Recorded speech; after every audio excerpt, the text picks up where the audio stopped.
Hai guys, welcome back to my YouTube channel. Jadi di video kali ini aku akan bagi pengalaman aku gimana aku melahirkan di Shanghai. Jadi guys, aku bulan Maret kemarin tuh habis melahirkan anak pertama aku. Dan aku melahirkannya itu di salah satu rumah sakit di Shanghai. Namanya itu Kofuying. Kalau di bahasa Indonesia ini itu macam kayak rumah sakit bersalin gitu. Jadi rumah sakit cewek lah, rumah sakit ibu anak gitu kan. Nah, yang aku rasain selama aku melahirkan di situ sih masih oke sih, maksudnya kayak nyaman-nyaman aja sih di situ.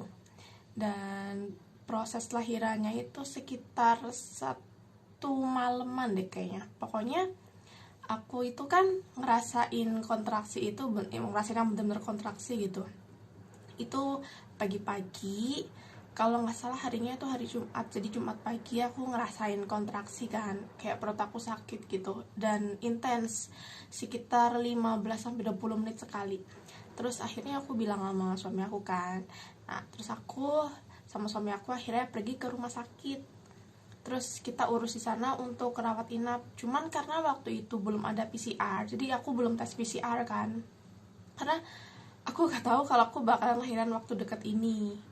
Jadi aku pikirkan aku masih kayak seminggu lagi baru lahiran gitu, makanya aku belum ada persiapan PCR apa segala macam gitu. Jadi akhirnya pas sampai di rumah sakit, dokter itu minta kita ada hasil PCR. Jadi karena kita nggak ada hasil PCR, kita dibawa ke tempat PCR dulu kan. Jadi rumah sakit itu ada tempat yang buat PCR-nya.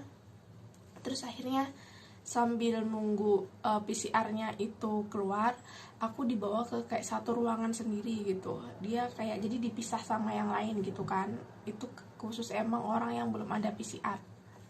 Kayak apa ya istilahnya, di karantina dulu. Saya takutnya amit-amitnya kan, takut amit-amitnya aku positif dan kan jadinya nggak nyebar ke yang lain kayak gitu sih. Dan kalau suami itu sebelum ada hasil PCR-nya keluar, dia nggak boleh di rumah sakit itu dulu. Jadi kayak apa ya, nggak bisa temenin aku gitu. Makanya suami aku pulang dulu sampai hasil tes PCR-nya itu keluar.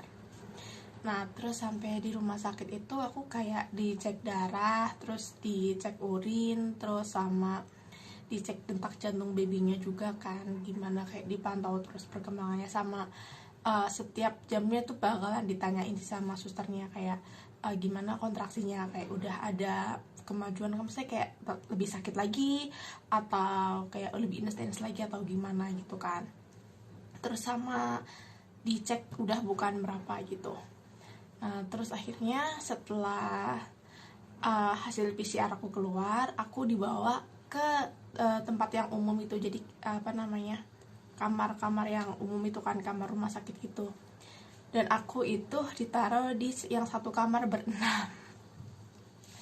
Kedengarannya emang kayak satu kamar berenam gitu kan. Aku juga pas pertama kali tahu dibilangin aku dapet yang satu kamar berenam, itu kayak di pikiran aku udah kayak aduh ini kayaknya bakalan gimana ya, ramai banget, terus belum ntar denger suara baby, denger apa segala macam gitu kan, kayaknya nggak bakal bisa istirahat gitu aku pikir gitu. Dan pasti nggak nyaman dong sama kamar mandinya juga kan, bakal dibagi berenam gitu. Cuman pas udah masuk di ruangannya itu, yang aku rasain sebenarnya masih oke sih, maksudnya nggak semenyeramkan yang aku bayangin gitu.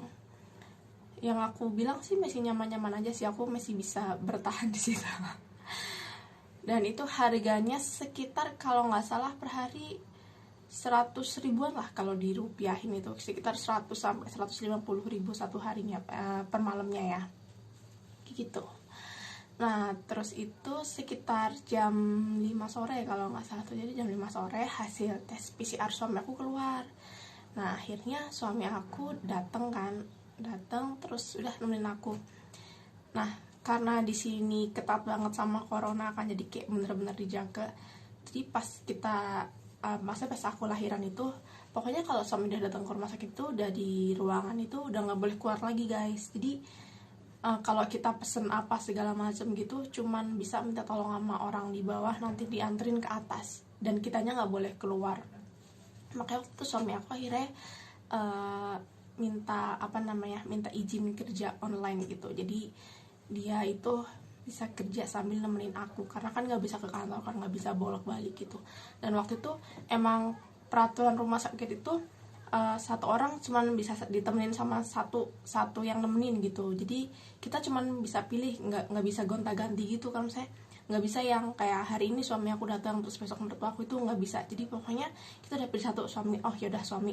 Nah terus yaudah di situ terus tutupin, kita nggak boleh keluar, terus nggak boleh ganti-ganti segala macam, dan nggak boleh dijenguk di rumah sakit itu karena mereka emang ketat banget sama corona ini kan. Oke, balik lagi guys.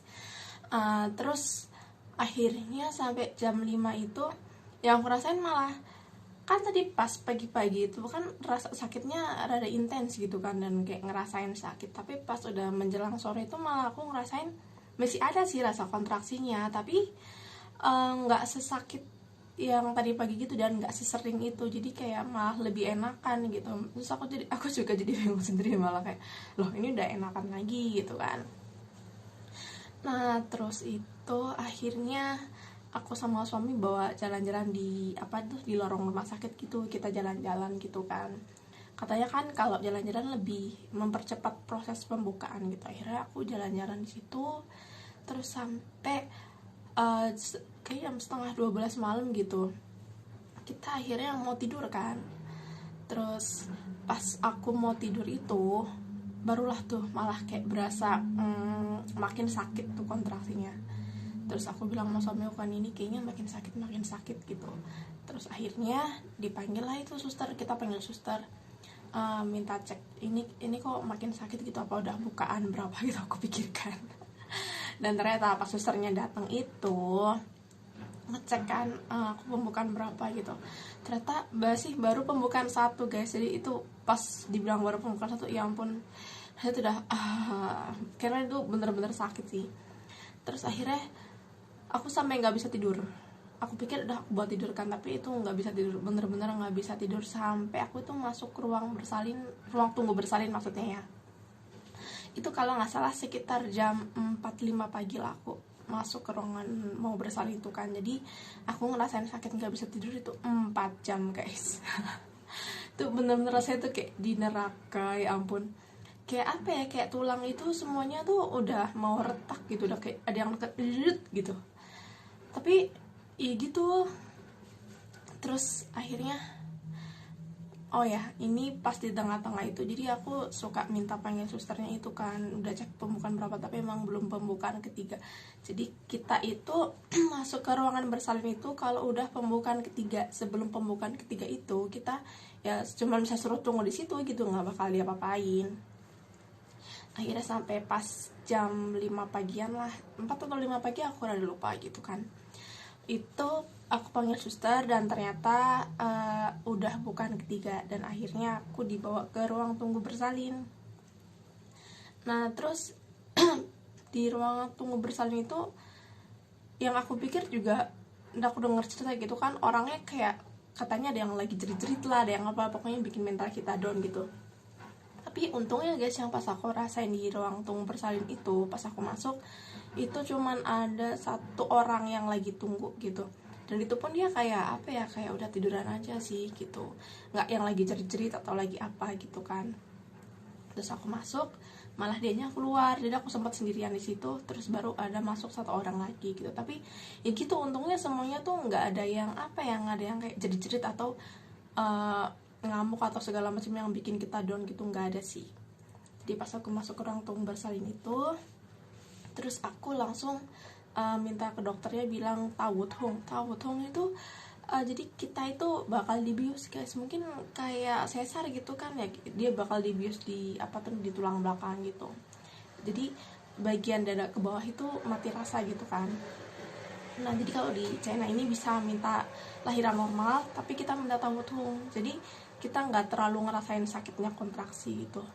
Terus akhirnya itu aku minta Tawut Hong dan aku langsung dibawa ke tempat Tawut Hong itu. Jadi aku disuntikan. Pas disuntik Tawut Hong itu emang tulang belakang tuh berasa banget sih, kayak cekit gitu. Jadi kayak apa ya, emang rada ngilu sih jadi di tulang belakang itu. Cuman pas habis disuntik itu ya udah. Sebenarnya sih katanya kan kayak kesemutan atau apa segala macam gitu kan kalau dibius. Tapi aku rasain setelah aku disuntik Tawut Hong itu nggak ada rasa kesemutan atau apa-apa sih, cuman nggak sakit aja gitu. Tapi kayak aku nyubit-nyubit, terus aku ngeraba-ngeraba kaki aku, itu semuanya masih bisa berasa gitu. Bahkan kan aku pas mau melahirkan tuh aku emang keluar darah banyak banget kan, dan terus sama suster kan digantiin terus itu taplaknya itu kan, biar darahnya nggak tembus. Nah itu pas diganti juga aku masih berasa, cuman ya memang pas kontraksi itu nggak sakit. Jadi untungnya itu pas aku udah suntik tahu tung itu, terus itu kan aku dikasih makan, dikasih untuk sarapan gitu, terus kata dokternya suruh makan dulu jadi biar aku ada tenaga. Nah pas aku udah makan, aku bilang sama dokternya, dok ini boleh tidur kan karena aku dari semalam itu nggak tidur, dan pas habis suntik tahu tuh kan sakitnya nggak berasa tuh, jadi aku tuh udah bener-bener ngerasain ngantuknya aku, dan aku kayak bener-bener pengen menjamin mata gitu. Terus kata dokternya, ya udah nggak apa-apa, kamu tidur aja dulu gitu kan. Terus akhirnya aku tidur deh. Nah dari situ bener-bener enak banget. Aku dari jam berapa, kayak sekitar dari jam 6-an itu, dari jam 6 terus aku tidur sampai sekitar jam 2 sore. Jadi pas jam 2 sore itu dicek kan, ternyata pembukaan aku masih sedikit gitu. Kalau nggak salah itu masih bukaan 4 atau ya kalau nggak salah bukaan 4. Terus karena pembukanya agak lama gitu kan, jadi diputuskan sama dokter itu pakai pecah ketuban manual. Terus habis dipecah ketuban itu, jadi kayak emang air ketubannya setengah jadi pecahkan, terus nungguin lagi sampai akhirnya sekitar jam 3 atau jam 4 gitu, itu dicek lagi, dan untungnya udah bukan 6, jadi cepet gitu kan. Pas habis dipecah ketuban itu pembukanya emang langsung cepet sih. Terus pas udah bukan 6, aku itu langsung dibawa ke ruang yang bener-bener mau melahirkan gitu, untuk bersalin gitu. Nah pas dibawa ke ruangan itu, suami aku ternyata minta di request yang kita melahirkannya itu sendiri, jadi kita bayar lebih, jadi nanti bisa ditemenin suami, dan kita ya di satu ruangan itu kita sendiri yang melahirkan gitu, jadi bukan yang bareng-bareng sama orang lain rame-rame gitu kan. Karena kalau yang bareng-bareng sama orang lain itu juga jadi keluarga itu nggak bisa nemenin, jadi kita lahiran sendiri. Dan terus aku dibawa ke ruangan untuk yang benar-benar bersalin itu. Terus akhirnya kita tunggu kan. Terus pas udah bukaan ke-7 tuh kalau nggak salah, ya bukan ke-7 itu mulai berasa. Jadi di perut itu ada kayak rasa apa ya, kayak kita mau buang air besar, kayak mau pup gitu kan, tapi nggak keluar pupnya itu, tapi kayak ada yang mau keluar. Aku pikir pun kayak aku mau pup gitu, bukan mau melahirkan. Rasanya cuma kayak gitu doang sih, tapi nggak sakit, nggak apa, kayak bener-bener masih ketahan, cuma sekedar kayak rasa ada mau pup gitu kan. Terus sampai akhirnya itu dicek sama dokternya, katanya ini kayaknya sekitar jam 5 pembukanya itu udah lengkap gitu. Dan akhirnya bener deh, kita tunggu sampai jam 5. Pas jam 5 dicek ternyata udah bukan lengkap semua. Terus akhirnya bener-bener mulai ngejan, itu disuruh ngejan gitu kan, itu dari jam 5. Terus aku ngejan itu sekitar 30 menitan gitu ya. Terus jam setengah 6 sore baby aku lahir deh. Rasanya udah lega banget guys pas dia udah lahir itu. Dan pas udah lahir tuh kayak apa ya, beban itu semua lega semua gitu kan, udah pulang gitu, lihat baby seneng deh gitu sih. Di kata dokternya sih ini termasuknya prosesnya cepet. Aku nggak tahu ya kalau misalkan anak pertama itu memang katanya lebih lama kan prosesnya, dan padahal menurut aku lahiran juga ada prosesnya lumayan lama juga sih, karena kayak ngerasain dari malam nggak bisa tidur, dan pagi-paginya pun udah berasa juga kan sebenarnya nunggu gitu. Tapi ya syukurlah baby sama maminya selamat gitu. Dan untuk biayanya sendiri sih, aku selama melahirkan di Shanghai itu kurang lebih kemarin itu habis sekitar 25 jutaan lah, 25 sampai 30 juta lah. Emang kelihatannya mahal ya. Karena satu aku normal, terus yang kedua aku di kamar itu kan dapat kamar yang berenam gitu kan. Cuman ya memang biayanya segitu sih. Itu biayanya mahal itu juga ditambah karena aku minta tawutung. Jadi kalau yang tawutung ini kalau nggak salah harga persuntiknya itu 5.000 renminbi, sekitar 10 juta itu kalau nggak salah. Jadi kalau misalkan mau hemat ya nggak minta tawutung gitu kan, jadi kayak normal biasa aja. prosesnya. Cuman ya gitu, nahan sakit. Dan waktu itu aku tuh bener-bener nggak bisa tahan sakit, udah kayak bener-bener tulang itu udah kayak mau pecah gitu kan, udah kayak diinjek-injek, diremuk-remukin. Makanya aku minta tawutung, dan suami aku juga bilang kayak gitu, udah kamu pokoknya nanti minta tawutung aja gitu biar nggak sakit kan. Jadi pas aku masuk ke ruang bersalin aku langsung minta tawutung, dan itu habis 10 juta sendiri sih. Sama mahal di ini juga sih, yang aku bilang tadi itu. Jadi kan harusnya itu kalau yang normal biasa gitu kan, itu kita kan di ruangan bersalin sendiri, maksudnya di ruangan, ada ruangan bersalin yang bareng-bareng gitu, yang emang udah disiapin gitu kan, nanti kita bisa melahirkan bareng-bareng dan tanpa ditemenin keluarga. Tapi karena suami aku ambil ruangan sendiri dan yang biar bisa ditemenin keluarga gitu kan, dan biar nyaman juga, makanya itu juga nambah biaya. Nah kayak gitu sih. Terus biaya yang lain-lain sih yang jelas kayak untuk periksa-periksa gitu ya, karena kan pas datang tuh ya gitu, yang aku bilang ada periksa darah, periksa urin, dan habis melahirkan pun ada dites darah lagi segala macam gitu, dan mahalnya di situ sih. Nanti aku bakal ceritain lagi gimana waktu aku hamil di Shanghai ini, apa aja yang diperiksa-periksa, dan habis biaya berapa selama aku check up di Shanghai ini.